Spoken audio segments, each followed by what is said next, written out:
দেশ জুড়ে ভারী বৃষ্টি ও দমকা হাওয়ার আভাস দিয়েছে আবহাওয়া অধিদপ্তর। সমুদ্র বন্দরগুলোতে ৩ নম্বর স্থানীয় সতর্ক সংকেত দেখিয়ে যেতে বলা হয়েছে। এ বিষয়ে আরো খবর জানাতে ভোলা থেকে সরাসরি যুক্ত হচ্ছেন আদিল হোসেন তপু। তপু, ঢালাইয়ের সেরা প্রিমিয়ার সিমেন্ট।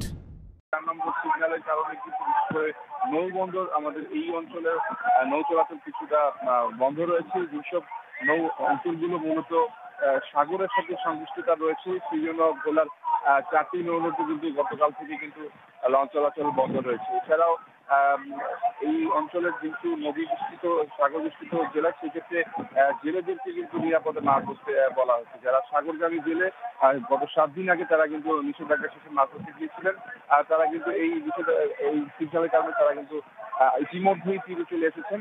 অন্যদিকে লঞ্চ চলাচল বন্ধ রয়েছে, বিশেষ করে মনপুরা বেতুয়া লঞ্চ ঘাট থেকে শুরু করে প্রায় 4টি কিন্তু লঞ্চ চলাচল বন্ধ রয়েছে। অন্য লঞ্চগুলো চলাচল স্বাভাবিক হচ্ছে। লক্ষ্মীপুরেও কিন্তু যেসব লঞ্চ রয়েছে সেগুলো বন্ধ রয়েছে।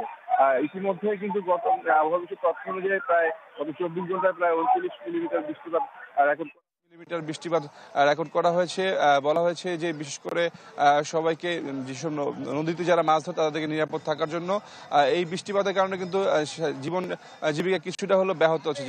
যারা খেটে খাওয়া মানুষ তারা কিন্তু কিছুটা কষ্টের মধ্যে পড়েছেন। তো এই আবহাওয়ার তথ্য অনুযায়ী হচ্ছে যে এই বৃষ্টিপাত আরো কয়েকদিন থাকবে, সেই জন্য মানুষজন যেন তারা এই বৃষ্টির মধ্যে তারা যেন সেরকম ভাবে তারা জীবন জীবিকা প্রভাব পড়লেও যেন তারা যেন বৃষ্টিপাতে না ভিজে, এবং তার সেই ক্ষেত্রে আবার ডেঙ্গুটি প্রভাব থাকে, এই জন্য বৃষ্টিপাতে না ভিজার জন্য বলা হয়েছে। সব মিলিয়ে বলা যায় যে উপকূলে একটা উৎকণ্ঠার মধ্যে দিয়ে আছে, এবং এই যেহেতু এই আবহাওয়ার 4 নম্বর সিগন্যাল এটি কেটে গেলে হয়তো বা জীবন জীবিকা স্বাভাবিক ফিরে আসবে। এই ছিল ভোলা থেকে।